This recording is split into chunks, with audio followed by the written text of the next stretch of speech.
Mesdames, Mesdemoiselles et Messieurs, j'ai l'honneur et l'immense plaisir d'appeler M. Ronald Gabriel, le gouverneur de la Banque centrale, pour lui décerner au nom du CDPEA une plaque d'honneur et pour son discours de circonstance.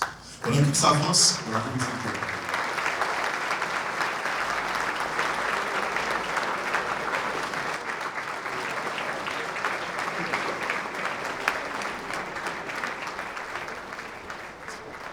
Monsieur le représentant du ministre de la Planification et de la Coopération externe,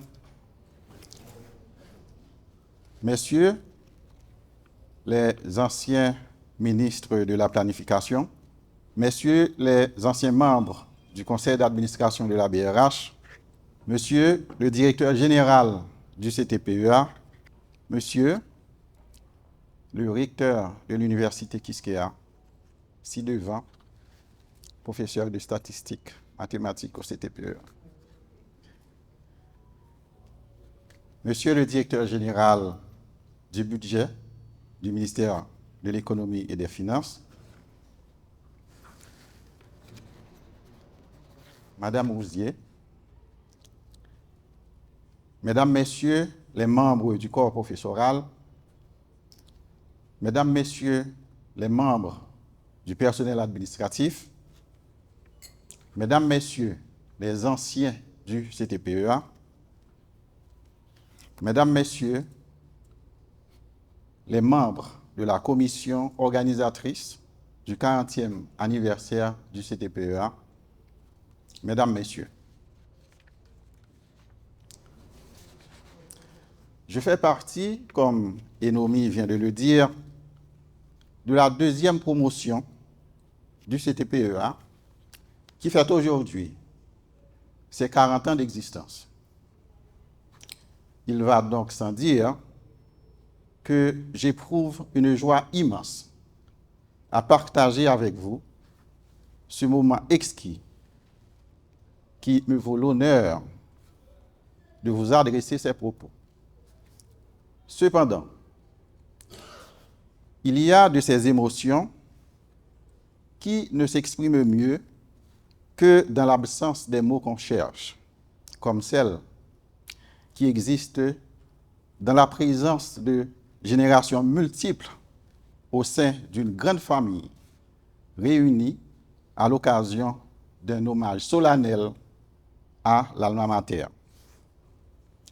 Je voudrais remercier la commission organisatrice des festivités du 40e ainsi que l'administration du CTPEA de m'avoir fait ce double honneur de m'accueillir comme invité d'honneur à cette cérémonie et de me décerner cette plaque dont le symbolisme renvoie à une responsabilité et un engagement à représenter le centre avec dignité, fierté et professionnalisme.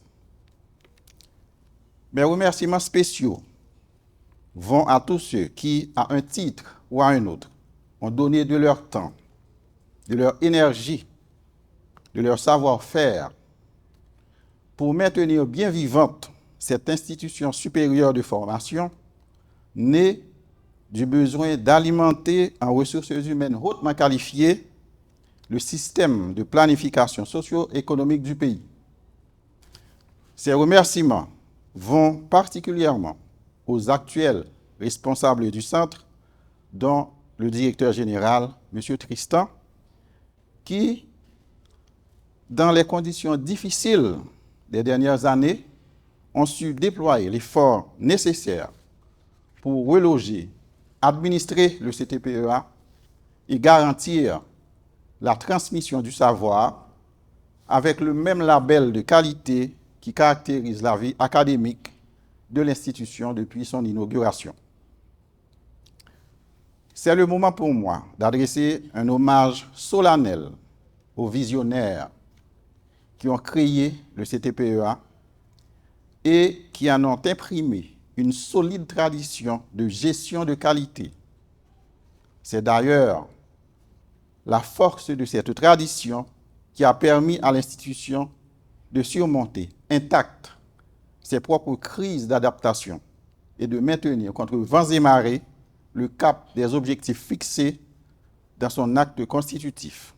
Durant 4 décennies de vicissitudes d'un environnement social traversé par un continuum de crises. Qu'il me soit permis de citer les noms de Claude Veil, le ministre de la Planification,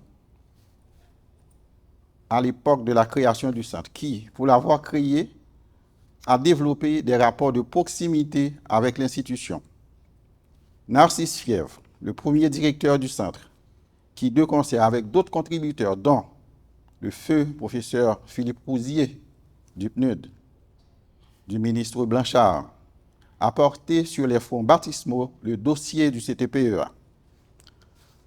Dans un registre moins formel, il me semble opportun de rappeler au bon souvenir des tout premiers enseignants, dont je ne citerai pas les noms de peur de ne pas être exhaustif, et d'un personnage fétiche que je nommerai avec joie et respect, M. Toussaint, le comptable payeur. Toussaint n'était pas que ça.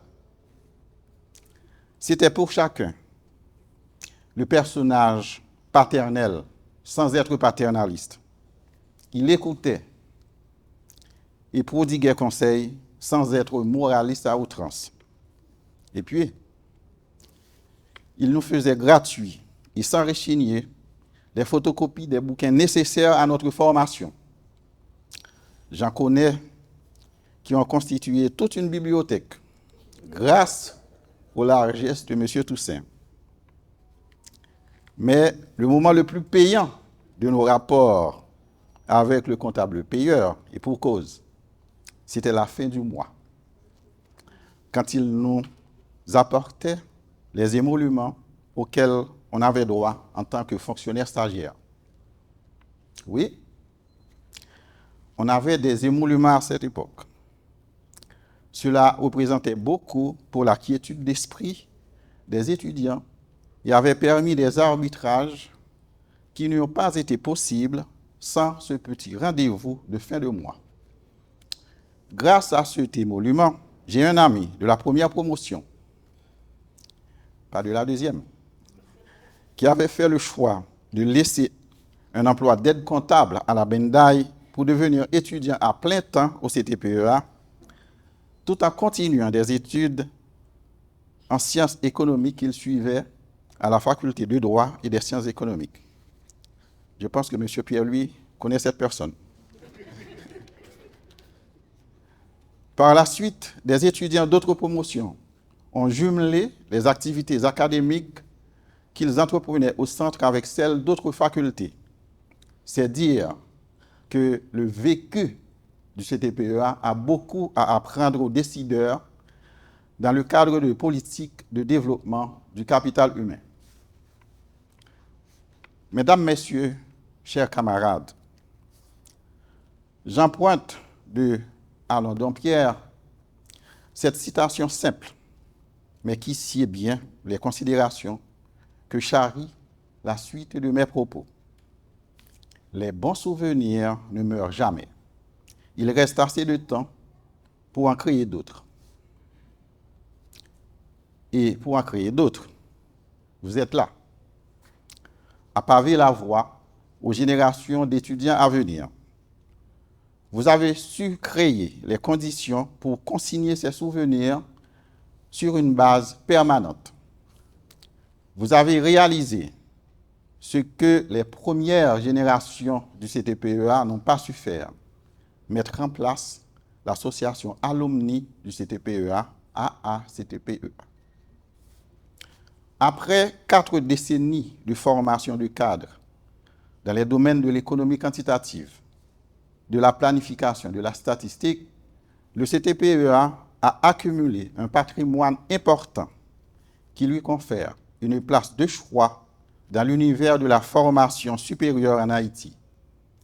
La richesse de ce patrimoine est liée à l'énorme intangible que représentent les réussites tant à l'étranger qu'en Haïti, dans les domaines académiques et professionnels, la plupart des centaines de cadres issus de cette matrice commune, notre alma mater, le CTPEA. C'est pour cela que j'invite l'association à se rapprocher davantage des organes de gestion de l'institution et ces derniers à s'ouvrir avec encore plus d'emphase à ce champ de coopération qui devra ouvrir les meilleurs augures à cette institution que nous revendiquons, certes comme étant la nôtre, mais que nous revendiquons sans exclusivité, puisqu'il s'agit in fine d'un patrimoine national. À l'ère de la prépondérance progressive de l'économie du savoir, à l'ère des avancées perceptibles de l'intelligence artificielle, le CTPEA a besoin de s'accrocher au rêve originel de grandeur qui a inspiré sa création. Il a besoin également de renforcer son ancrage institutionnel pour s'inscrire résolument dans la modernité des acquis de connaissances nouvelles et continuer de façon majeure à raccourcir le temps qu'il faudra à notre pays pour se placer sur une orbite de développement intégral durable. Dans cette optique, le CTPEA a une responsabilité majeure par rapport à une double problématique de démarche académique et praticienne. D'abord, le retour progressif de la planification comme outil stratégique dans les grandes économies qui se préparent aux défis de la transition écologique et de la transition numérique. Il s'agit évidemment d'une démarche qui s'adapte à la réalité du siècle présent et qui devrait se démarquer suffisamment de la norme des schémas coercitifs en vigueur à l'époque des 30 Glorieuses. Ensuite, le besoin de former en nombre suffisant les cadres qui devront conduire l'effort de mise en cohérence d'un cadre de politique publique volontariste, un champ de mise en œuvre que seul peut garantir un niveau suffisant de planification stratégique dans un environnement macroéconomique qui adresse explicitement les priorités sectorielles de production et qui laisse le moins de latitude aux effets indésirables des échecs de marché. C'est à cette aune que devront se mesurer les succès futurs du Centre de technique de planification et d'économie appliquée. L'effort institutionnel qui devra le préparer à cette noble aventure passe par une grande ouverture à des champs de coopération qui touchent les milieux universitaires locaux et étrangers, les institutions étatiques et para-étatiques, les institutions à but non lucratif et les entreprises du secteur privé. Dans ce contexte, je voudrais rappeler l'engagement de la Banque de la République d'Haïti dans la formation du capital humain, crucial dans tout processus de croissance et de développement, et dont les liens avec des rendements positifs sur les plans microéconomiques et macroéconomiques ont été mis en œuvre par de nombreux chercheurs, dont Gary Becker. Cet engagement de la BRH se matérialise à travers notamment la bourse BRH Groupe Amitié Haïti-France, qui soutient des étudiants de très bon niveau désirant poursuivre une formation universitaire au niveau Master 2. La bourse de mobilité doctorale en ténor firmin, qui est une initiative conjointe de l'ambassade de France en Haïti, de l'Agence universitaire de la francophonie et de la Banque de la République d'Haïti. Le programme Économie pour les journalistes, dont la deuxième édition est programmée pour la fin de ce deuxième trimestre. L'objectif étant de renforcer les capacités des journalistes économiques dans la diffusion des informations économiques et financières, dans la perspective de relever le niveau du dialogue et du débat économique dans le pays et d'aider les agents à former de meilleures anticipations. Les partenariats avec plusieurs universités et centres de formation du pays et de l'étranger.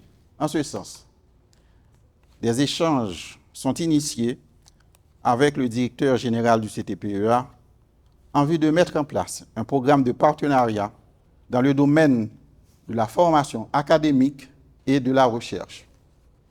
Mesdames, Messieurs, je termine ici mes propos en vous renouvelant mes remerciements et en vous souhaitant un joyeux 40e.